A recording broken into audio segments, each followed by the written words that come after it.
Hi there, and welcome to this piece of the forest. Hi there, and welcome to my little mini hike out here in my local forest.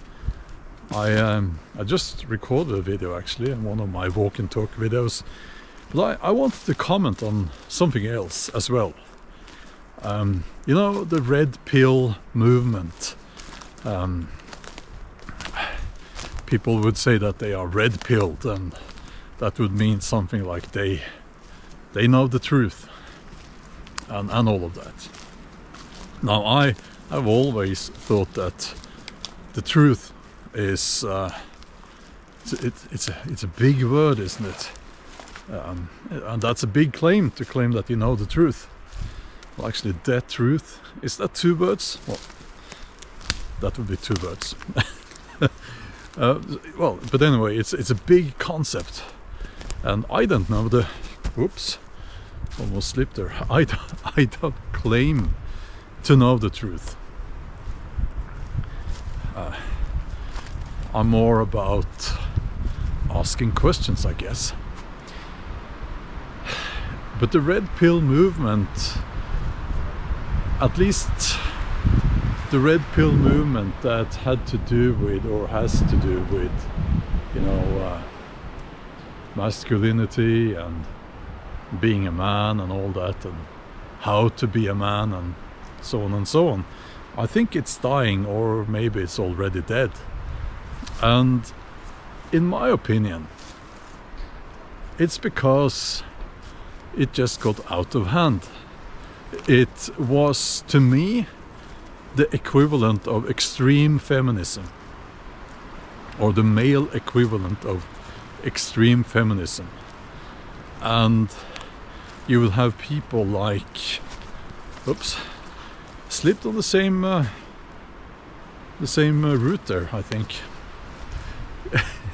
You will have people like, what's his name, Andrew Tate, saying more and more ridiculous things. And the latest that I heard is that if you're doing like your wife says that you should do, you know, like for instance, if your wife says you have to vacuum clean the living room, and you do that, then you're gay. Doing things for your wife is, or not saying that you. Oh, there. I'm not saying that vacuum cleaning your house is something you do for your wife. I'm not saying that. It all got out of hand there. But I'm saying that his statements, Andrew Tate's statements, got more and more ridiculous. And the last thing I saw was that basically everything is gay now. So, yeah. So the red pill movement just got too ridiculous, and I think, you know, it's not trendy anymore, is it? I don't know, but that's my impression. I don't really hear people claiming to be red pilled so much anymore, but maybe I'm wrong. And of course there was at least at the beginning of that movement, there was I think it was needed, but then, you know, it got very confrontational, and I would say actually the word toxic applies here. It got very toxic, hateful, tribal, and I looked into it a little bit, and you would have at least part of that movement,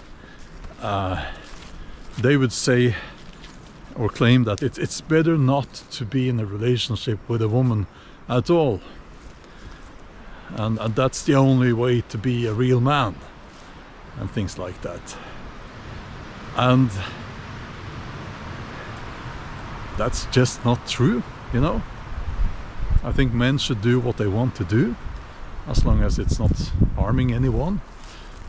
But for most men, you know, and for women, it's, you know, it's, we prefer to have a you know, eventually a life partner, which is often you know, husband or wife and all of that, you know. So again, you know, I think the red pill movement, it died because it got too crazy, much like I'm expecting most radical feminist movement, or part of that, to die very quickly or very soon now.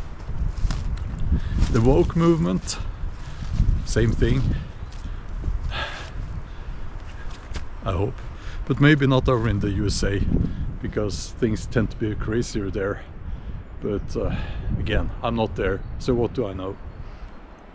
And people will use that and quote me on that in the comments. They always do. You're right, what do you know? Let's be a little bit humble. It's a good thing to be humble. Okay, just my little comment there. Hope you enjoyed. I'll get across this little ditch here now, and I will see you guys soon. Okay, have a wonderful day. Bye bye.